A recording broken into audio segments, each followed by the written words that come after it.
this is another one of Smash Rockwell's paper on his site. But what I'm going to do right now, I am going to leave the link for the site in the description of this particular video. Now, this is part one, apparently in a two-part series.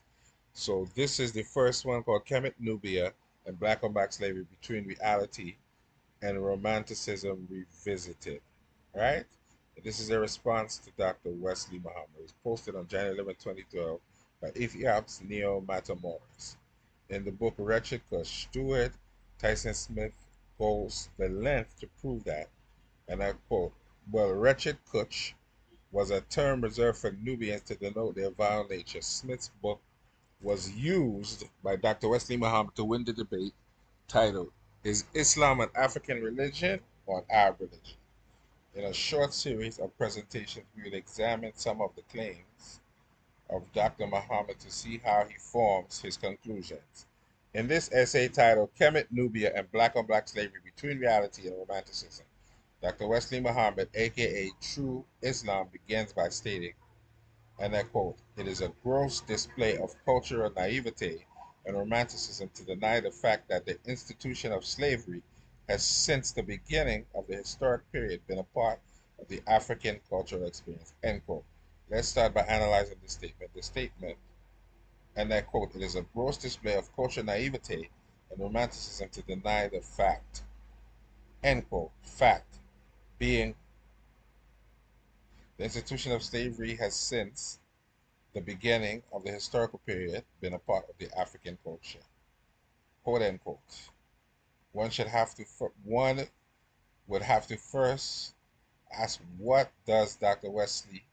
Muhammad refer to as the start date for the beginning of the historical period? In his essay, Kemet, Nubia, and Black on Black Slavery Between Reality and Romanticism, he provided readers with nothing more than conjure of European Egyptologists and anthropologists who live vigorously through Dr. Muhammad's work.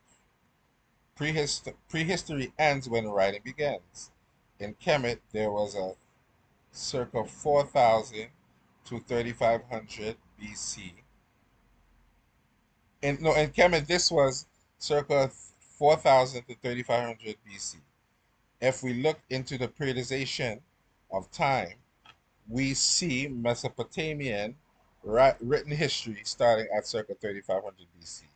Next, the Indus Valley Civilization, then the Old Kingdom of Kemet, starting around 3100 BC. This order should be inverted to correct history. Dr. Muhammad says that slavery was a part of African culture since the beginning of the historical period, is in lieu of the fact that Islamic Arabs first purported and perpetuated the slave trade in Africa. When this topic came up at the debate, Muhammad replied with his Wretched Kush research. In his work, Kemet, Nubia, and Black on Black Slavery Between Reality and Romanticism, Dr. Wesley Muhammad endorses the work of William Y. Adams by noting Adams, quote, this may be a record of the first slave raid in Nubian history, end quote. With that statement, we're forced to digest more European conjure, as there is no evidence that slave raids even took place in Nubia by Kemetic raiders. The term slave raid is not a general term. This is a specification that would indicate being executed in a military fashion, but in a manner to preserve lives so that they could be useful later under forced labor.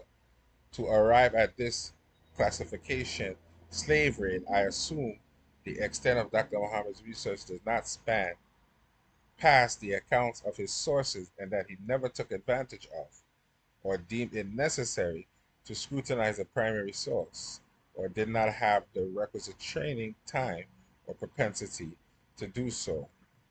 This may be a record of the first slave raid in Nubian history.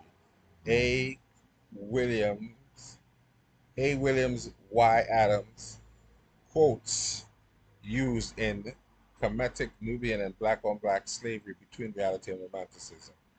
It appears to show one captive and 5 dead or dying people. Shouldn't it be the other way around if this was a slave raid to capture a working force? I think I'm going to stop here. No, I think I'm going a little. I think I'm going a little bit more just to get some context. The the Jeddah inscription on the west bank at Gabel Sheikh Suleiman, just a few miles south of Buken in Kush, was found. This stone portrait inscription from circa 3000 BCE, where decipherment is left to one's own discernment. It's a far throw to get slave raids from actual viewing of the Jeddah inscription. A true assessment of the Jeddah inscription minus religious political agendas would lead even the untrained eye towards other conclusions. The majority of people represented in the copy of the Jeddah inscription that we see here are dead people crushed under the boat seen to the right of the inscription. Now I think I'm going to stop here. So this is my first reading of a first foray into a response against Dr. Wesley Muhammad. So there is a part two to this paper. I will put the link to this paper in the description. You have a blessed and wonderful day.